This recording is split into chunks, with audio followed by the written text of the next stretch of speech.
আপনি যদি এখন বিদেশে যেতে চান তাহলে ট্রাভেল ট্যাক্স, যেটা ট্যাক্স দিতে হবে। এটা 2015 সালের আগে ছিল, পরে তোলা হয়েছে। এখন আবার হচ্ছে গিয়ে নতুন ট্যাক্স ইম্পোজ করা হয়েছে, ট্রাভেল ট্যাক্স। কিরকম, দেশের ভিতর থেকে যদি কোথাও ভিতর থেকে ভিতরে যান তাহলে 200 টাকা দিতে হবে ট্রাভেল ট্যাক্স। আপনি যদি ইন্টারন্যাশনালি যান, ধরেন সার্ক কান্ট্রিজের ভিতর যদি যান, যেমন পাকিস্তান, ইন্ডিয়া, নেপাল, শ্রীলঙ্কা, তাহলে আপনাকে দিতে হবে 2000 টাকা। আপনি যদি নর্থ আমেরিকা যান, কানাডা যান, এইসব দেশে, ইউরোপে যান, তাইলে ইংল্যান্ডে যান, তাইলে আপনাকে দিতে হবে 6000 টাকা। মানে আপনার টিকিটের সাথে 6000 টাকা আপনাকে ট্রাভেল ট্যাক্স দিতে হবে। মানে এটা এক্সট্রা এখন 6000 টাকা আপনাকে টিকিটের জন্য দিতে হবে। আপনি যদি এইসব দেশ ছাড়া অন্য যে কোনো দেশে যান, তাইলে আপনাকে টিকিটের সাথে দিতে হবে 4000 টাকা। তাহলে এর মানে হচ্ছে কি, এখন থেকে আপনাকে এই 24শে জুন থেকে কার্যকর হয়েছে, আপনি যাই টিকিট কাটেন না কেন আপনাকে এই টাকাটা দিতে হবে।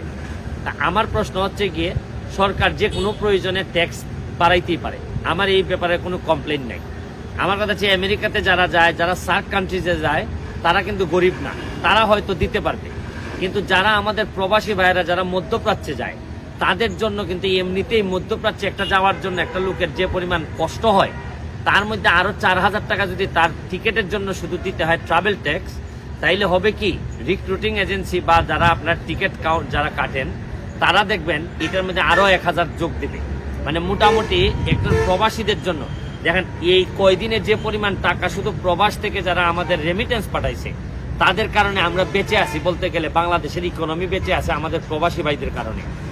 এদের বিরুদ্ধেও যদি আপনি 4000 টাকা অ্যাড করে দেন, তাইলে আমার যেমন ধরেন আমি আমেরিকা যাই, কিছুদিন পর পরে আমেরিকা যাই, আমার জন্য 6000 কিন্তু অত বেশি হবে না, আমি দিতে পারবো, অসুবিধা নাই। কিন্তু যে লোকটা এই সৌদি আরবে যাচ্ছে কাজ করতে, বাহরাইনে যাচ্ছে, কুয়েতে যাচ্ছে, তাদের জন্য, আপনি দুবাই যাচ্ছে, তাদের জন্য এক্সট্রা 4000 টাকা দেওয়া অনেক বেশি কষ্ট হবে। আমি সরকারের যে সিদ্ধান্তটা আপনারা নিয়েছেন, এই ব্যাপারে আমার কোনো কথা নাই। যে কোনো সিদ্ধান্ত রাষ্ট্রের প্রয়োজনে নিলে আমরা রাজি আছি। কিন্তু আমার একটা অনুরোধ, যে প্রবাসী ভাই বোনেরা যারা আছে, যারা অত অল্প অল্প টাকায় জীবনে চলে, তাদের যে ট্যাক্সটা, যেটা যে 4000 টাকা যেটা ট্যাক্স, এইটাকে একটু কমানো যায় কিনা। আমি মাননীয় অর্থমন্ত্রী বা আমাদের মাননীয় প্রধানমন্ত্রী বরাবর আমার একটা অনুরোধ, যে এই টাকাটা যদি আপনারা সাশ্রয়ী করেন, তাহলে প্রবাসীদের জন্য জীবনটা বেঁচে যায়। কারণ প্রবাসীরা একেবারে বর্ডার লাইনে বসবাস করে, এদের টাকা, এক একটা টাকার কিন্তু মূল্য অনেক বেশি। এবং এদের কাছ থেকে যেহেতু, যেমন ধরেন আমেরিকাতে যারা যায়, অনেকে আছে যারা লন্ডনে যায়, আমেরিকা যায়, অনেকে ধরেন এই টাকা পয়সা নিয়ে যায়, কিন্তু প্রবাসীরা কিন্তু টাকা নেয় না, এরা কিন্তু সবসময় টাকা দেশে পাঠায়। অন্তত এই বিবেচনা করে আমি আশা করব যে মধ্যপ্রাচ্য অথবা যারা এইসব কাজে যাচ্ছে বিদেশে, যারা রেমিটেন্স যোদ্ধা, তাদের ক্ষেত্রে অন্তত 4000 টাকা যদি একটু মওকুফ করা যেত, তাইলে কিছুটা প্রবাসীদের কষ্ট কমতো। এই দাবিটুকু আজকে জানাইয়া আজকের মতো বিদায় নিচ্ছি।